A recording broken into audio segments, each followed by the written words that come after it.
Hi. Prior to 2008, generational speakers and experts, like yours truly right here, we were talking a lot about what's going to happen when all the baby boomers begin to retire, starting in 2008. Baby boomers, these are people born between 1946 and 1964. They represent about 20% of the American public. In fact, in this brochure I created back in 2006, I was so proud of this brochure.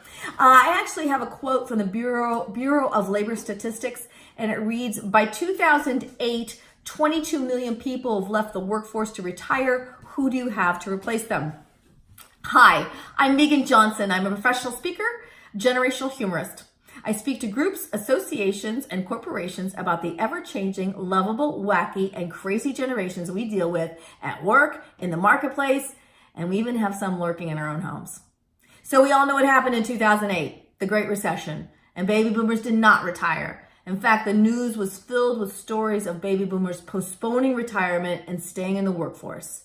And what was predicted in 2008 is that baby boomers would stay in the workforce for another 9 to 10 years.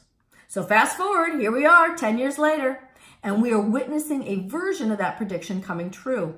According to AARP, 10,000 baby boomers turn 65, that's retirement age, every day. Combined with low unemployment and a strong economy, we are now experiencing a labor shortage. 60% of employers struggle to fill job openings within the first 12 weeks. And according to the Korn Ferry Institute, that struggle is just going to get worse. Hiring managers, recruiters, HR leaders, HR directors, company leaders, they're all experiencing a talent crunch, complaining there's no good people out there. Well, you know what? A good leader solves problems.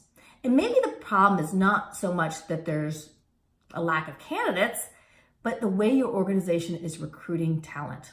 Hey, you might be unaware of the roadblocks your company has in place when it comes to finding strong talent. Your company could be sending off the, you don't want to work here in a million years vibe, and you don't even know it.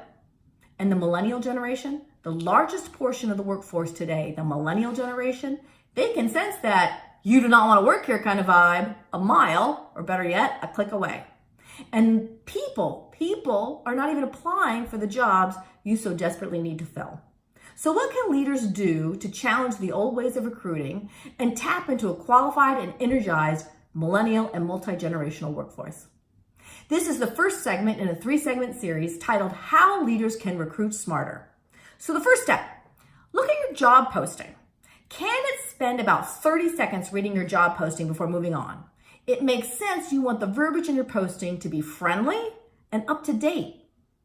Do you list qualifications that are not necessary? Many job postings list endless essential requirements that few, if any, working people possess. And if the candidate does not possess all those qualifications, he's discouraged from applying. So for example, the 4-year degree qualification. Full disclosure, I have a 4-year degree. I'm proud of my 4-year degree. I'm glad I got my 4-year degree. But there are so many people that are a lot smarter than I am that do not possess a 4-year degree. But we make the degree a qualification for employment in situations where having the degree is not necessarily an indicator that the applicant will be good at the job. So for example, a customer service representative. I found plenty of job postings for a customer service representative that list a 4-year degree as a qualification. Why?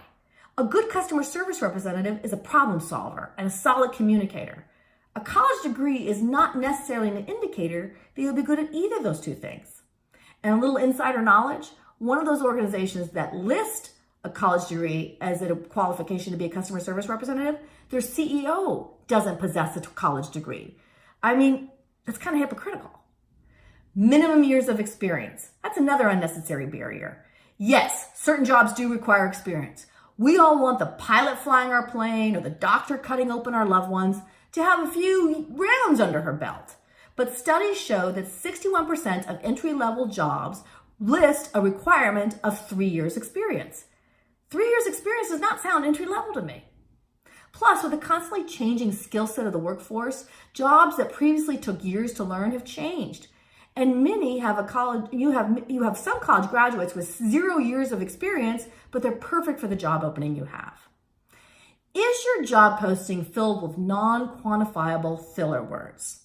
For example, self-starter. We see this one a lot. I mean, what's an applicant going to say? No, I'm a self-stopper. Multitasker, that's another one. Hey, we all multitask.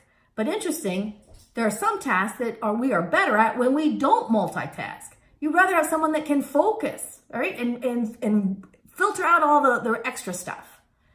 Excellent communication skills, that's another one. You're going to know if this person is a solid communicator within seconds of communicating. You don't need to list it as a job requirement. And my favorite waste of space in a job listing, out-of-box thinker. We have beat this one to death. I mean, if you're saying things like out of the box, people already think you're in the box. And again, being an out-of-box thinker, it can't be proven. Let's get rid of qualifications that are not necessary, unrealistic years of experience, and filler words in the job listing. Another tip, read the resumes. Yes, I know companies use applicant tracking systems that screen resumes based on keywords. I understand the advantages of using these types of systems. The drawback is you could be eliminating a strong candidate because she did not have a keyword in her resume. Take some time and read the resumes. You're putting together your dream team here. It's worth a little resume reading to get there. The techniques we're going to be discussing in this 3-part series are designed to attract the millennial generation, but effective leadership techniques are not limited to just one generation. Positive changes in the way your company recruits employees increases multi-generational success. I'm Meagan Johnson. I will see you next week when we look at mistakes you are making during the application process and some outrageous successful recruitment campaigns. See you soon. Bye.